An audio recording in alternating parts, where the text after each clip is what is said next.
आज हम जानेंगे कोशिका का अगला पार्ट।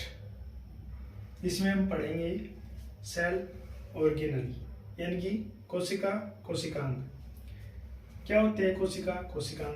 कोशिका के अंदर पाए जाने वाले जो ऑर्गन होते हैं उनको बोला जाता है कोशिकांग यानी कि सेल ऑर्गेनल।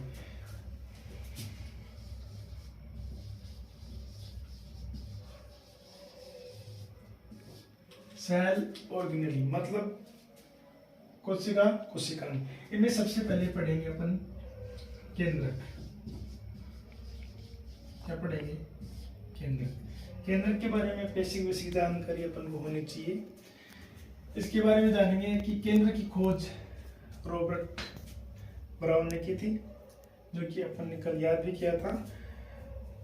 जो ये केंद्रक होता है किसी भी कोशिका के केंद्रक में, किसी भी कोशिका के केंद्र में क्या होता है? केंद्रक होता है। इस केंद्र के अंदर डीएनए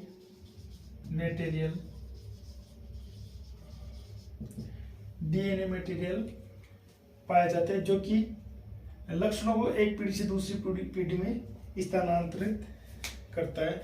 इसी केंद्र के अंदर एंडोप्लाज्मिक रेटिकुलम यानी कि अंत्य पर्देद्रव्य जालिका पाई जाती है, जो कि केंद्र की आंतरिक झिल्ली से बनी होती है। केंद्र के अंदर दागीनुमा, इसी केंद्र के अंदर दागीनुमा संरचना पाई जाती है, जिनको क्रोमोसोम बोला जाता है। क्या बोला जाता है? क्रोमोसोम। क्रोमोसोम यानी कि गुणसूत्र कहा जाता है। गुणसूत्र क्या काम करेगा? यानी कि ये बताएगा कि हमारे शरीर में किडनी का क्या काम होगा, लंग्स यानी फेफड़ों का क्या काम होगा, दिमाग की कोशिकाएं क्या काम करेगी, लिवर की कोशिकाएं क्या काम करेगी। इन सभी का जो निर्णय होता है, डिसीजन होता है, वो कौन लेगा? केंद्र लेगा। तो ये थी बेसिक बातें केंद्र की। कुछ कोशिकाएं ऐसी होती है जिनमें केंद्र पाया नहीं जाता, जैसे कि मनुष्य की आरबीसी में केंद्रक नहीं पाया जाता। क्योंकि आरबीसी में केंद्रक इसलिए नहीं पाया जाता क्योंकि आरबीसी में पाया जाता है हीमोग्लोबिन, और हीमोग्लोबिन की मात्रा को बढ़ाने के लिए आरबीसी में केंद्रक नहीं पाया जाता ताकि आरबीसी में हीमोग्लोबिन की मात्रा बढ़ाई जा सके। और एक होती है प्रोकैरियोट्स कोशिकाएं, जिनमें भी केंद्रक नहीं पाया जाता। यहाँ तक कोई दिक्कत नहीं होनी चाहिए। अगला नेक्स्ट माइटोकॉन्ड्रिया को कोशिका का शक्ति गृह कहा जाता है। माइटोकॉन्ड्रिया की खोज 1857 में कोलिकर नामक वैज्ञानिक ने की थी। माइटोकॉन्ड्रिया का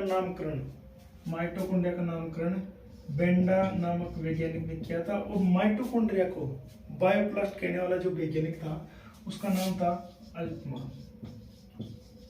माइटोकॉन्ड्रिया को बायोप्लास्ट कहने वाला जो वैज्ञानिक था वो था अल्टमान।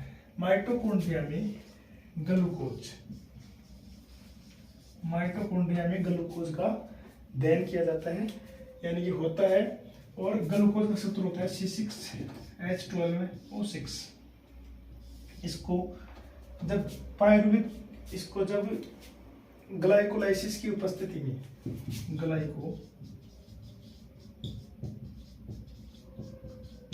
ग्लाइकोलाइसिस की उपस्थिति में इसको तोड़ा जाता है, तो ये टूटता है पायरुविक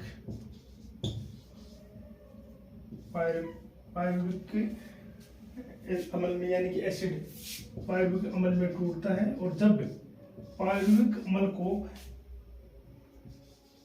क्रेब्स चक्कर से गुजारा जाता है तो ये टूटता है CO2 प्लस H2O। तो इसी आधार पर जब ग्लूकोज की अभिक्रिया देखेंगे C6H12O6, तो इससे बनेगी CO2 plus H2O plus 38 ATP ऊर्जा। ATP फुल फॉर्म पता होना चाहिए, एडेनोसिन ट्राइफॉस्फेट। और इसको ATP को कोशिका की ऊर्जा मुद्रा भी बोला जाता है। माइटोकॉन्ड्रिया दोहरी झिल्ली वाला कोशिकांग होता है। होता है। जो पक्षी उड़ने वाली जो पक्षियां होती हैं उनकी जो उड़ने की वाली जो पंख होते हैं उनकी जो कोशिका होती है उनकी एक एक कोशिका में लगभग 6 लाख माइटोकॉन्ड्रिया पाए जाते हैं, क्योंकि माइटोकॉन्ड्रिया को क्या बोला जाता है, कोशिका का शक्ति ग्रह। और जब पक्षियां उड़ान भरती है तो उनको ऊर्जा की यानी कि शक्ति की ज्यादा आवश्यकता होती है, इसीलिए जो पक्षियां उड़ने वाली पक्षियां होती है उनकी जो उड़ने वाली जो कोशिका होती है यहाँ पर उनकी एक एक कोशिका में लगभग 6 लाख माइटोकॉन्ड्रिया पाए जाते हैं। इसीलिए जो पक्षियां होती है वो आसानी से उड़ान भर सकती है। हमारा नेक्स्ट जो ऑर्गेनल होगा वो होगा प्लास्टिड। प्लास्टिड वास्तविक रूप से क्लोरोप्लास्ट होते हैं। जैसे फॉर एग्जाम्पल के लिए क्लोरोप्लास्ट प्रकाश संश्लेषण में सहायता करता है। ल्यूकोप्लास्ट भोजन संग्रहण में सहायता करता है, जैसे कि और ल्यूको का मतलब होता है सफेद, जैसे डब्ल्यूबीसी का अन्य नाम होता है ल्यूकोसाइट यानी कि व्हाइट सेल कॉर्पस, यानी कि ल्यूको का मतलब होता है सफेद। तो ये भोजन संग्रहण में सहायता करता है। जैसे उदाहरण के लिए चावल का कलर कैसा होता है, सफेद, तो उदाहरण के लिए क्या हो जाएगा, चावल। ये होता है क्रोमोप्लास्ट, यानी कि अन्य कोई भी रंग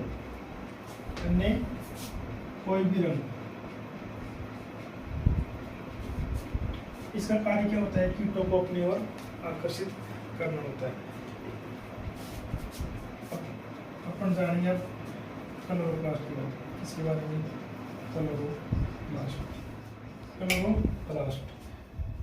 क्लोरोप्लास्ट में दो वर्णक पाए जाते हैं,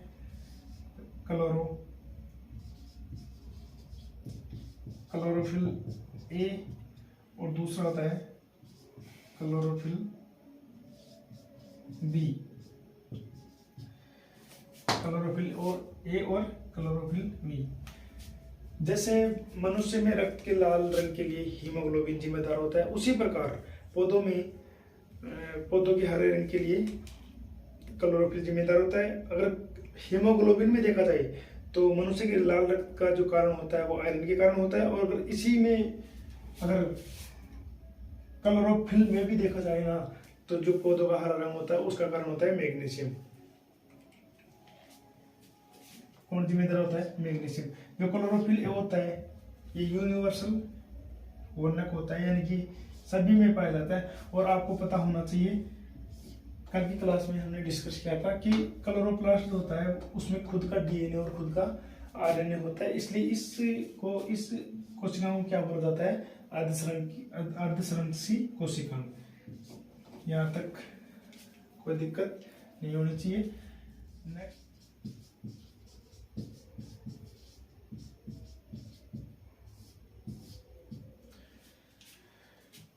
आगे देखेंगे क्रोमोप्लास्ट, यानी इसका कार्य क्या होता है, कीटों को अपनी ओर आकर्षित करना।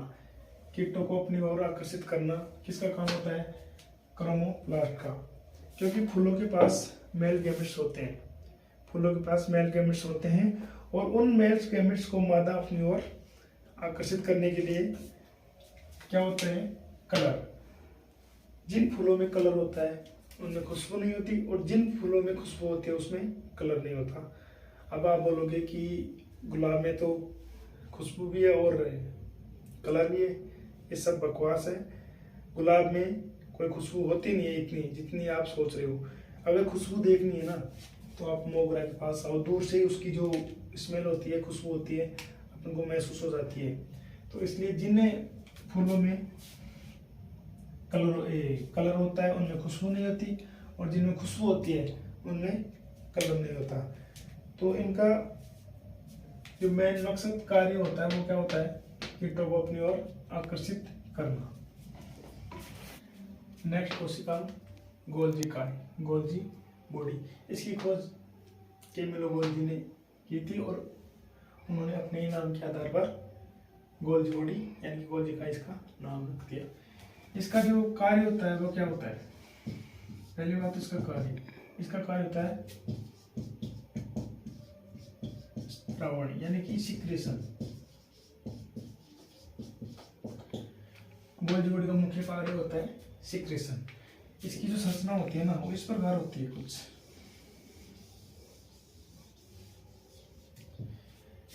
छोटी छोटी धारियों पट्टियों के रूप में। इसका जो मुख्य कार्य होता है सिक्रेशन का कार्य होता है। यह जो गोल्जी बॉडी कहाँ पर ज्यादा विकसित होगी, जहां पर सिक्रेशन का कार्य ज्यादा होता है, जैसे कि अंतःस्रावी ग्रंथियां, बहिःस्रावी ग्रंथियां, यहाँ पर जो गोल्जी बॉडी होती है वो ज्यादा विकसित होती है। आपको याद ये रखना है कि जो गोल्जी बॉडी होता है ना उसका मुख्य कार्य क्या होता है, उसका मुख्य कार्य होता है सिक्रेशन करना, यानी कि स्त्रावन करना, लाइसोसोम। नेक्स्ट क्वेश्चन कौन सा होगा, लाइसोसोम। लाइसोसोम की खोज की थी 1958 में क्रिश्चियन डी डुवे। लाइसोसोम की खोज की थी क्रिश्चियन डी डुवे। लाइसोसोम एक सिंपल कोशिका में होता है। लाइसोसोम एक ऐसी कुछ संरचना होती है जिसके अंदर फॉस्फेटेज एसिड एंजाइम भरे होते हैं। लाइसोसोम को आत्मघाती थैली यानी कि सुसाइड बैग कहा जाता है। क्यों कहा जाता है? क्योंकि जो कोशिका काम करना बंद कर दे या फिर बुजुर्ग हो जाए तो उन कोशिकाओं को अपने आप में नष्ट करने की क्षमता किसमें होती है, लाइसोसोम में। जब ये लाइसोसोम कोशिकाएं बुजुर्ग हो जाती है या फिर काम करना बंद कर देती है तो ये जो झिल्ली होती है ये फट जाती है, और जैसे ये झिल्ली फट जाएगी तो इसकी जो एंजाइम होंगे फॉस्फेटेज एसिड फॉस्फेटेड अम्ल यानी कि एसिड, ये एंजाइम क्या करेंगे, जो सामने कोशिका होगी उसकी झिल्ली को भेद कर इसको नष्ट कर देती है। इसीलिए इसको क्या बोला जाता है, लाइसोसोम को आत्मघाती थैली या सुसाइड। नेक्स्ट कोशिका को होगा सेंट्रियोल। सेंट्रियोल केवल और केवल जंतु कोशिका में पाया जाता है। सेंट्रियोल केवल और केवल जंतु कोशिका में पाया जाता है, जिसका मुख्य कार्य होता है कोशिका विभाजन करना। सेंट्रियोल केवल और केवल जंतु कोशिका में पाया जाएगा और जिसका मुख्य कार्य क्या होगा, सेल डिवीजन यानी कि कोशिका विभाजन करना। नोट, न्यूरॉन्स ऐसी कोशिका है, ऐसा तंत्र है जिसमें कभी विभाजन नहीं होता। जब न्यूरॉन्स की जो संख्या होती है जन्म के समय भी वही रहेगी, और जब मनुष्य वयस्क हो जाएगा या फिर मृत्यु को प्राप्त हो जाएगा, जब तक न्यूरॉन्स की संख्या एक समान ही रहती है। कहने की बात यह है कि न्यूरॉन्स कोशिका जो होती है यानी कि तंत्रिका तंत्र होता है हमारा, उसमें कभी कोशिका विभाजन नहीं होता, मतलब नहीं होता। ठीक है, कोशिका में देखेंगे सेल वॉल यानी कि कोशिका भित्ति। क्या हुआ, कोशिका भित्ति। सेल वॉल केवल और केवल पादपों में पाई जाती है। केवल और केवल किन में पाई जाती है, पादपों में पाई जाती है। सेल कोशिका केवल और केवल पादपों में पाई जाती है। जैसे कुछ उदाहरण देखते हैं हम, यानी कि पादपों की कोशिका भित्ति। पादपों की कोशिका भित्ति किनसे बनी होती है, किससे बनी होती है, सेल्यूलोज। किनसे बनी होती है, सेल्यूलोज। बैक्टीरियल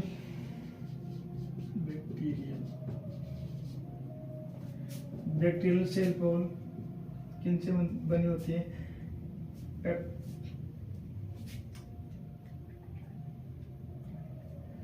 बैक्टीरियल कोशिका की जो कोशिका भित्ति किनकी बनी होती है,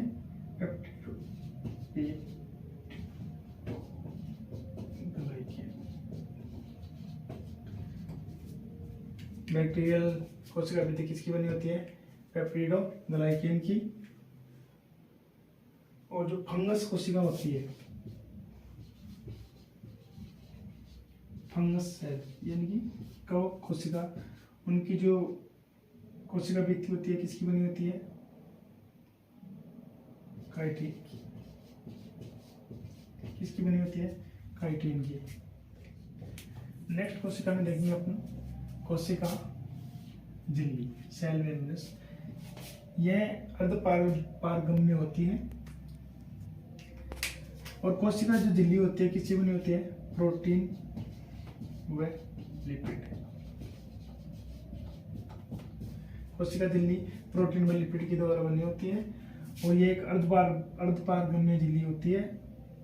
सेल मेम्ब्रेन वाटर को तो आने जाने देती है, लेकिन अन्य जो पदार्थ होंगे उनको जरूरत के अनुसार आने और जाने देगी। यानी कि सेल जो मेम्ब्रेन्स है उसको अपन किस आधार पे समझ सकते हैं? जैसे अंगूर का जो बाहरी छिलका होता है ना, ये मानो ये अंगूर है, तो इसका जो बाहरी आवरण नहीं, ये पतली झिल्ली, ये क्या होगी? समझ सकते हैं सेल मेम्ब्रेन। आलू की जो बाहरी परत होती है ना, जैसे आलू को उबालने के बाद पतली झिल्ली होती है, यानी कि कवर सा होता है पतला सा, उसको क्या बोलते हैं? Cell membrane. समझ सकते हैं अपन इन अंगूर के ऊपर जो बाहरी आवरण होता है उसके द्वारा और आलू के बाहर जो पतली परत होती है ना, उसके आधार पर सेल मेम्ब्रेन को समझ सकते हैं। तो सेल मेम्ब्रेन के बारे में दो बात याद रखना, किसकी बनी होती है? प्रोटीन व लिपिड की बनी होती है। ये कैसी झिल्ली होती है? अर्धपारगम्य झिल्ली होती है। सेल मेम्ब्रेन वाटर को आने व जाने देती है, लेकिन अन्य जो पदार्थ होंगे उनको जब जरूरत होगी तो आने देंगे, जरूरत नहीं होगी तो जाने नहीं देंगे। नेक्स्ट ये कोशिका में एंडोप्लाज्मिक रेटिकुलम। एंडोप्लाज्मिक रेटिकुलम यानी कि अंतःपरिधीय जालिका। इसका काम क्या होता है?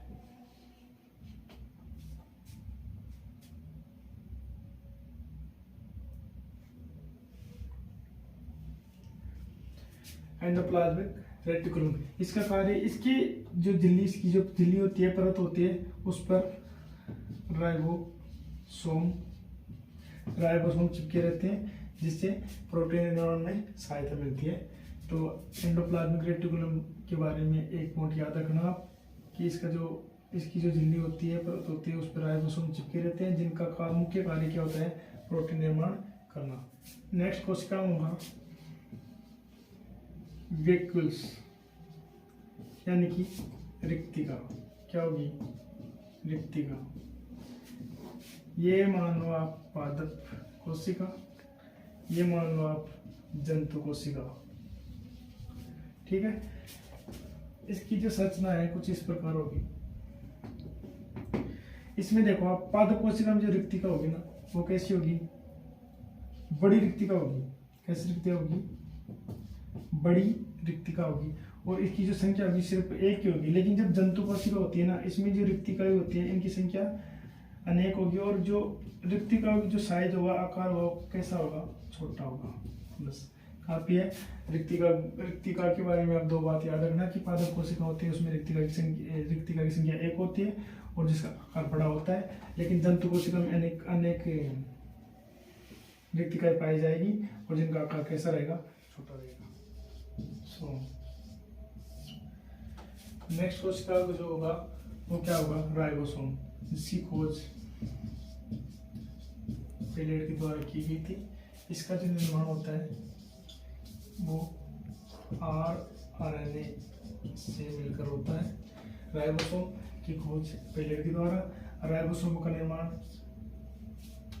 आरएनए से मिलकर होता है। राइबोसोम का मुख्य कार्य क्या होता है? प्रोटीन निर्माण करना। इसलिए राइबोसोम को क्या बोला जाता है? प्रोटीन की फैक्ट्री। क्या बोला जाता है? प्रोटीन की फैक्ट्री। राइबोसोम प्रोकैरियोट्स कोशिकाओं में पाए जाते हैं, इसलिए प्रोकैरियोटिक सेल्स में 70S प्रकार का राइबोसोम पाया जाएगा। और जो यूकेरियोट्स कोशिकाएं होती हैं, यूकेरियोटिक सेल्स, जो यूकेरियोटिक कोशिकाएं होती है उसमें 80S प्रकार का राइबोसोम होता है। राइबोसोम के बारे में आप 3 पॉइंट याद रखना कि राइबोसोम की खोज पेलेट के द्वारा। राइबोसोम किससे मिलकर बना होता है? आरएनए से मिलकर बना होता है। और राइबोसोम को क्या बोला जाता है? प्रोटीन की फैक्ट्री। और राइबोसोम यूकेरियोट्स व प्रोकैरियोट्स दोनों कोशिकाओं में पाया जाता है।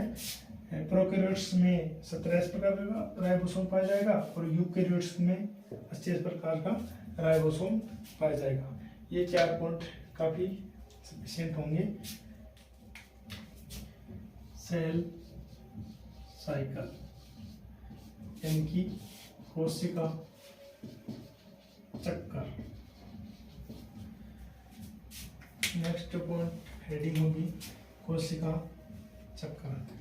आगे से देखो जीवन फेज, एस फेज, फेज का मतलब अवस्था, जीवन phase, S1 phase, G2 phase,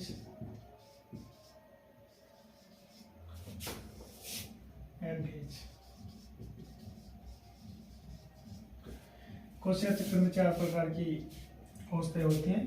पहली जीवन फेज, दूसरी S फेज, तीसरी G2 फेज और चौथी M फेज। सबसे बड़ी जो फेज होगी वो कौन सी होगी? जीवन फेज। ये मानो कि यहां से लेकर यहां तक जाने में 20 घंटे का समय लग रहा है ना, तो 19 घंटे कोशिका कहां पर रेस्ट करेगी? जीवन में। कहने का सीधा मतलब ये है कि जब यहां से यहां जाने में 20 घंटे का समय लगता है ना, तो कोशिका 19 घंटे लगभग इसी में रेस्ट करेगी, इसी में रहेगी। इसको बोला जाएगा, इस जी का मतलब क्या होगा? ग्रोथ। ग्रोथ। ग्रोथ का मतलब क्या होता है? वृद्धि। अगर जब वृद्धि की बात हो रही है तो इसमें होगा क्या? यानी कि इसमें कोशिका का जन्म होगा। क्या होगा? इसमें कोशिका का जन्म होगा। कोशिका का जन्म होगा तो माइटोकॉन्ड्रिया की संख्या बढ़ेगी। माइटोकॉन्ड्रिया की संख्या बढ़ेगी, राइबोसोम की संख्या बढ़ेगी, गोल्गी की संख्या बढ़ेगी। तो ऐसे करके इसका नाम ही क्या है? जीवन अवस्था। जीवन अवस्था का मतलब ग्रोथ, और ग्रोथ का मतलब क्या था? वृद्धि। और वृद्धि का मतलब, वृद्धि से आशय ये हुआ कि इसमें कोशिका का जन्म होगा। जन्म होगा तो माइटोकॉन्ड्रिया की संख्या बढ़ेगी, माइटोकॉन्ड्रिया की संख्या बढ़ेगी, राइबोसोम, लाइबोसोम, गोल्गी, इन सभी की संख्या क्या होगी? इसमें बढ़ेगी। यानी कि चारों अवस्था में सबसे बड़ी अवस्था कौन सी रहेगी? जीवन। अब ये देखो एस, यहाँ पर एस का मतलब क्या हुआ? सिंथेसिस, यानी कि संश्लेषण यानी विश्लेषण की अवस्था। सिंथेसिस का मतलब होता है विश्लेषण, यानी कि विश्लेषण की अवस्था। इसमें क्या होगा? इस अवस्था में जो एस अवस्था होगी उसमें डीएनए की संख्या क्या होगी? डबल होगी, 2 गुनी। डीएनए की संख्या क्या होगी? इसमें डबल होगी। एस अवस्था का मतलब होता है सिंथेसिस, और सिंथेसिस को हिंदी में बोला जाता है विश्लेषण, यानी कि विश्लेषण अवस्था। और इसमें क्या डीएनए की संख्या क्या होगी? डबल होगी। इस अवस्था में आप एक पॉइंट और याद रख सकते हैं, एक केमिकल होता है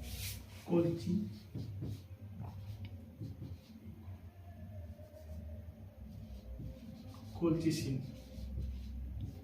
कौन सा रसायन होता है? यानी कि केमिकल कोल्चिसिन। एक बार ये देखो, गुणसूत्र कितने होते हैं? 46। मैंने क्या बोला कि डीएनए की संख्या क्या हो जाएगी? 2 गुनी, यानी 2 गुनी हो जाएगी। तो 46 गुनी 92।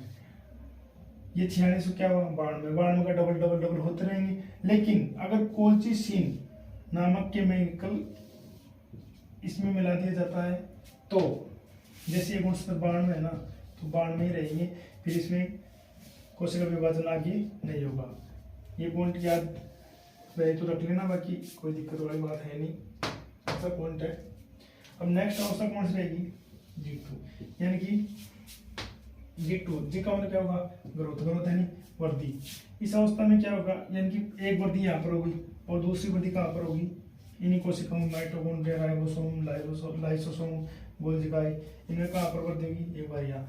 अब नेक्स्ट अवस्था होगी एम अवस्था। इसका मतलब क्या होता है?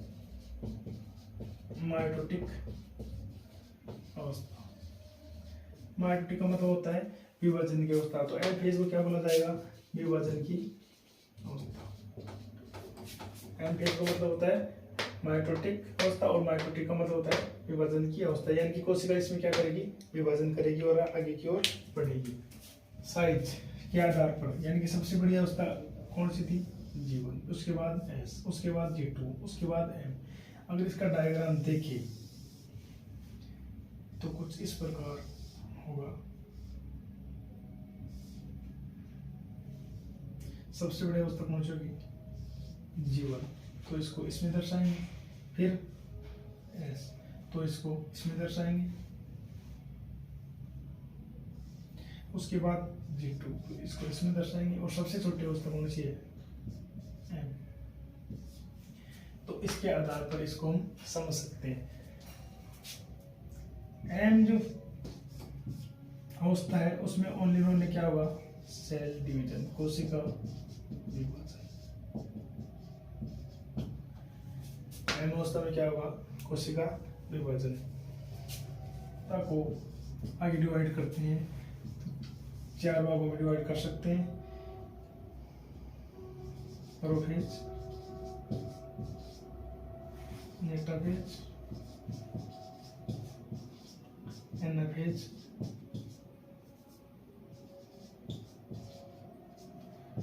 और लास्ट होगी टेलोफेज।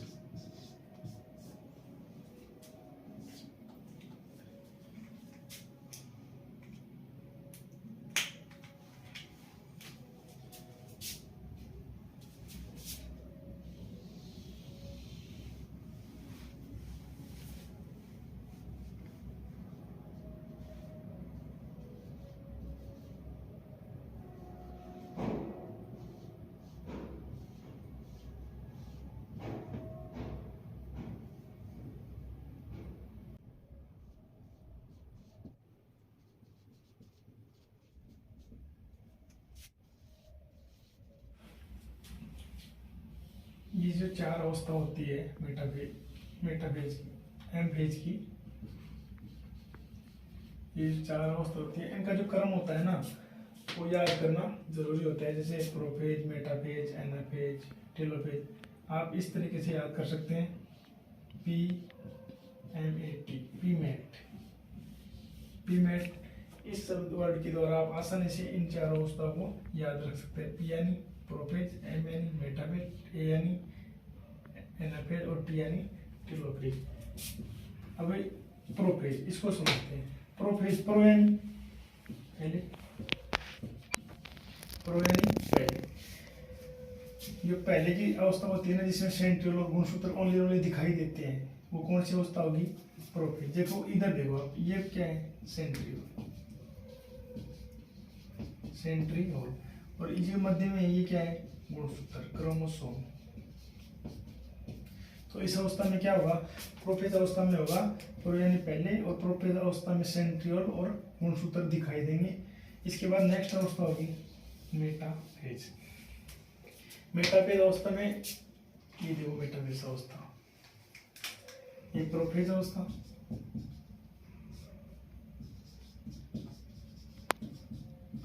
प्रोफेज, और ये हो जाएगी मेटाफेज। मेटाफेज अवस्था में होगा क्या, ये गुणसूत्र है और ये क्या है, सेंट्रियोल। ये जो सेंट्रियोल है ना, गुणसूत्र वो पकड़कर अपनी ओर खींचने का प्रयास करते हैं, और जिस डीएनए को अपने पहले अलग किया था उनको आधा आधा करने की कोशिश करते हैं। जैसे इधर वाले सेंट्रियोल इधर खींचेंगे, इधर वाले सेंट्रियोल गुणसूत्र को इधर खींचेंगे, तो ये कौन सी अवस्था हो जाएगी, मेटाफेज। अगर किसी को डीएनए के बारे में अध्ययन करना हो, या फिर गुणसूत्र की जानकारी प्राप्त करना हो, या गुणसूत्र का अध्ययन करना हो, तो कौन सी अवस्था चूज करेंगे, metaphase. Very very important fact. यानी कि गुणसूत्र का अध्ययन या डीएनए का अध्ययन करना हो तो कौन सी अवस्था इंपॉर्टेंट रहती है, महत्वपूर्ण रहती है, मेटाफेज। नेक्स्ट अवस्था होती है एनाफेज। नेक्स्ट अवस्था होगी एनाफेज। कौन सी अवस्था होगी, एनाफेज। ये अवस्था कौन सी है, एनाफेज। इस अवस्था में जो सेंट्रियोल यहाँ से खींचना शुरू, इस मेटाफेज अवस्था में सेंट्रियोल गुणसूत्र को अपनी ओर खींचना प्रारंभ कर चुके होते हैं। लेकिन ये अवस्था होती है एनाफेज। इस अवस्था में होगा क्या, इस अवस्था में जो एनाफेज, ये जो सेंट्रल होते हैं गुणसूत्रों को खींचने के बाद जो यहाँ से जो झिल्ली होती है वो टूटना प्रारंभ हो जाती है। वेरी वेरी इंपॉर्टेंट बात कि कौन सी अवस्था में झिल्लियाँ टूटना शुरू हो जाती है, तो इसका आंसर रहेगा एनाफेज। एनाफेज अवस्था में दोनों सेंट्रियोल अपनी अपनी संतति कोशिका को अपनी अपनी ओर खींच लेते हैं और फाइनली जो लास्ट अवस्था होती है टेलोफेज। इस अवस्था में डॉटर यानी कि संतति कोशिका का निर्माण होता है। ये यहाँ से एनाफेज अवस्था आएगी और ये अवस्था कौन सी हो जाएगी, टेलोफेज। टेलो का मतलब होता है पूछ यानी समाप्ति, यानी कि जो समाप्ति की लास्ट अवस्था होगी वो कौन सी होगी, टेलोफेज। तो ये थी अपने एम फेज की प्रोफेज अवस्था, मेटाफेज अवस्था, एनाफेज अवस्था, टेलोफेज अवस्था। इसको आसान ही याद कर सकते हैं पीमेट, प्रोफेज, मेटाफेज, एनाफेज, टेलोफेज। ये अपन ने अच्छे से समझा है, इसको देखा भी है और उम्मीद करता हूँ आपकी भी समझ में आई होगी। इसके बाद जो टॉपिक रहेगा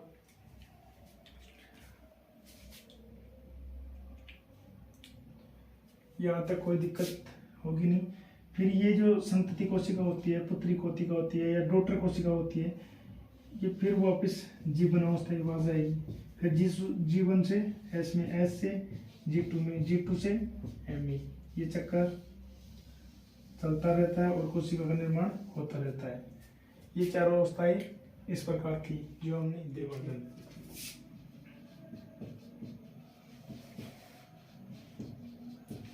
कोशिका विभाजन किस आधार पर किया जाता है, कोशिका विभाजन किया जाता है जब कोशिका का विभाजन होने के बाद नई कोशिका बनती है, और नई कोशिका बनती है उसमें जो गुणसूत्र के धागे आधे रहेंगे या पूरे रहेंगे। अगर आधे रहेंगे तो वो विभाजन हो जाएगा अर्धसूत्री विभाजन, और अगर धागों की गुणसूत्र के धागों की संख्या कोशिका में पूरे रहेंगे या फिर समान रहेंगे तो उसको बोला जाएगा समसूत्री विभाजन। तो विभाजन कितने प्रकार का हुआ, दो प्रकार का, अर्धसूत्री विभाजन और समसूत्री विभाजन। अब सबसे पहले बढ़ेंगे अर्धसूत्री विभाजन। अर्धसूत्री विभाजन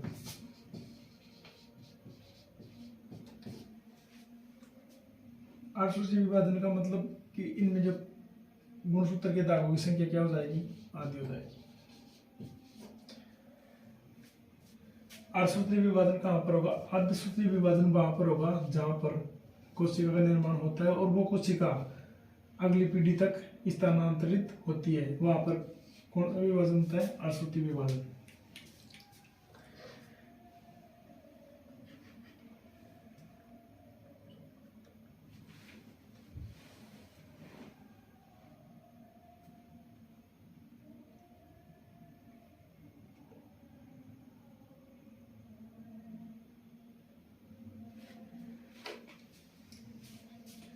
जैसे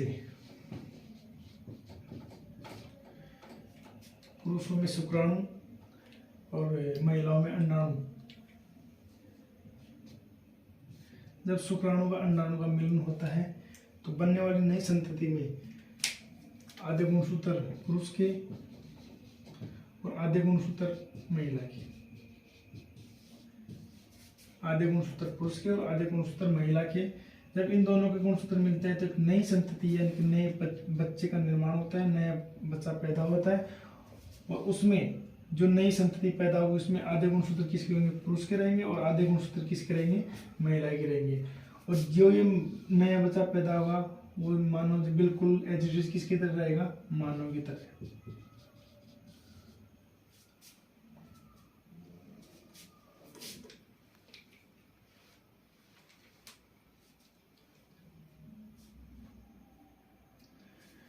तो इस आधार पर हम कह सकते हैं कि जब भी जनन वाली कोशिका बनती है तो वहां पर कौन सा विभाजन होगा, अर्धसूत्री विभाजन।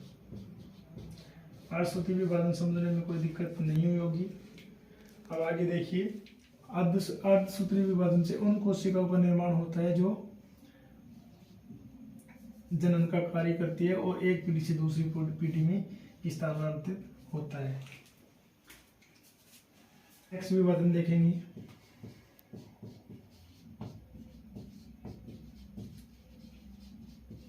समसूत्री विभाजन। समसूत्री विभाजन में होगा क्या कि इसमें जो गुणसूत्र के दागों या फिर गुणसूत्रों की संख्या होगी ना, वो कैसी रहेगी, समान रहेगी। जैसे कि इसको इस प्रकार से समझ सकते हैं, अगर हमारे शरीर में किसी भी स्थान पर चोट लग जाए तो घाव होगा, और उस घाव को भरने के लिए किया जाएगा कि कोशिकाओं में विभाजन करना पड़ेगा। ये नहीं है कि घाव भरने के लिए कोशिकाओं को खींचा जाएगा या फिर उसमें खिंचाव उत्पन्न किया जाएगा। खिंचाव उत्पन्न करने से कभी भी हमारे शरीर में घाव नहीं भरा जा सकता। घाव भरने के लिए कोशिकाओं में समसूत्री विभाजन करना पड़ेगा, क्योंकि जैसे यहाँ से अपने शरीर की यहाँ से 4 कोशिका बाहर निकल गई घाव के द्वारा, यानी घाव हुआ तो 4 कोशिकाएं बाहर निकल गई। उस घाव को भरने के लिए हमें 4 कोशिकाओं की वापस जरूरत होगी। इसी की वजह से घाव भरा जा सकता है, अन्यथा घाव नहीं भरा जाएगा। इसलिए समसूत्री विभाजन कहाँ पर होगा, प्रत्येक शरीर में कौन सा विभाजन होता है, समसूत्री विभाजन। ब्लड निर्माण में कौन सा विभाजन होगा, समसूत्री विभाजन। कैंसर में कौन सा विभाजन होता है, समसूत्री विभाजन। तो इसी आधार पर समसूत्री विभाजन को समझा जा सकता है। और समसूत्री विभाजन और असूत्री विभाजन में हम देखेंगे डिफरेंट। अब हम देखेंगे समसूत्री विभाजन और अर्धसूत्री विभाजन में, समसूत्री विभाजन और अर्धसूत्री विभाजन में अंतर। समसूत्री विभाजन और अर्धसूत्री विभाजन, इसमें कौन विभाजन क्या हो सकते हैं। जैसे इसमें अंतर क्या होगा, पहला अंतर क्या होगा कि संतति कोशिका में गुणसूत्र की संख्या क्या रहेगी, समान रहेगी। गुणसूत्र की संख्या क्या रहेगी, समान रहेगी। इसमें क्या रहेगा, गुणसूत्र की संख्या, संतति कोशिका में गुणसूत्र की संख्या क्या रहेगी, आधी रहेगी। क्या रहेगी, आधी रहेगी। दूसरा अंतर क्या हो सकता है, इसमें समसूत्री विभाजन में विभाजित होने के बाद कोशिकाओं की संख्या कितनी रहेगी, 2 रहेगी। लेकिन अर्धसूत्री विभाजन में विभाजन होने के बाद कोशिकाओं की संख्या कितनी रहेगी, 4 रहेगी।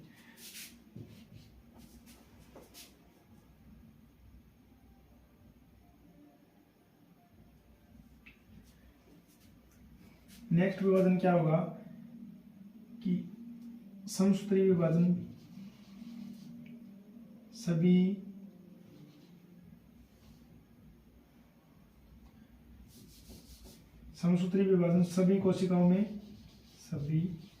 कोशिकाओं में पाया जाता है। लेकिन अर्धसूत्री विभाजन केवल और केवल जनन क्षम्य कोशिकाओं में ही पाया जाएगा। समसूत्री विभाजन की जो अवस्था होती है वो होती है 4,